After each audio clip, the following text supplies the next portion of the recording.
Good evening বন্ধুরা। আজকে হচ্ছে মনসা পুজো। আমাদের পাড়ায় একজনের বাড়িতে মনসা পুজো হয়, সেখানে আমাদের নেমন্তন্ন আছে। তো তার জন্য রেডি হয়ে নিয়েছি, আমি আর মা দুজনেই রেডি হয়ে নিয়েছি। এবার আমরা যাব নেমন্তন্ন বাড়িতে।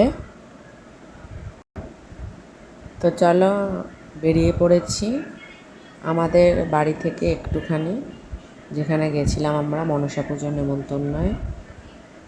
তো আমাদের সাথে আরও যারা যারা গেছিলো আমাদের বাড়ির, তো সবাই আমরা এক জায়গায় হয়েছি।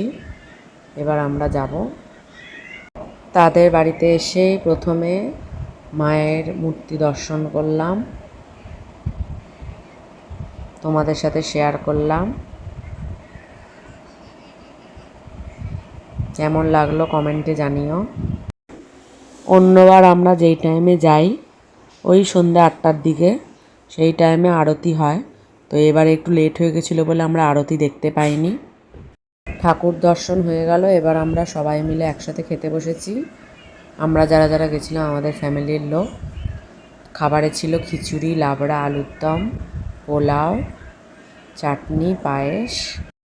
ডিনার কমপ্লিট, এবার বাড়ি যাওয়ার পালা। ভিডিওটা তোমাদের কেমন লাগলো আমাকে জানিও।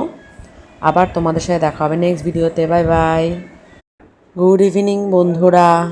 আজকে হচ্ছে মনসা পুজো। আমাদের পাড়ায় একজনের বাড়িতে মনসা পুজো হয়, সেখানে আমাদের নেমন্তন্ন আছে। তো তার জন্য রেডি হয়ে নিয়েছি, আমি আর মা দুজনেই রেডি হয়ে নিয়েছি। এবার আমরা যাব নেমন্তন্ন বাড়িতে।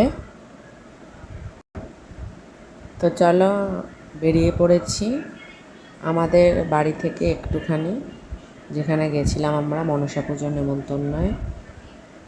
তো আমাদের সাথে আরও যারা যারা গেছিলো আমাদের বাড়ির, তো সবাই আমরা এক জায়গায় হয়েছি। এবার আমরা যাব তাদের বাড়িতে। এসে প্রথমে মায়ের মূর্তি দর্শন করলাম, তোমাদের সাথে শেয়ার করলাম। কেমন লাগলো কমেন্টে জানিও। অন্যবার আমরা যেই টাইমে যাই ওই সন্ধ্যা 8টার দিকে, সেই টাইমে আরতি হয়। তো এবার একটু লেট হয়ে গেছিলো বলে আমরা আরতি দেখতে পাইনি। ঠাকুর দর্শন হয়ে গেল। এবার আমরা সবাই মিলে একসাথে খেতে বসেছি। আমরা যারা যারা গেছিলাম আমাদের ফ্যামিলির লোক। খাবারে ছিল খিচুড়ি, লাবড়া, আলুর দম, পোলাও, চাটনি, পায়েস। ডিনার কমপ্লিট, এবার বাড়ি যাওয়ার পালা। ভিডিওটা তোমাদের কেমন লাগলো আমাকে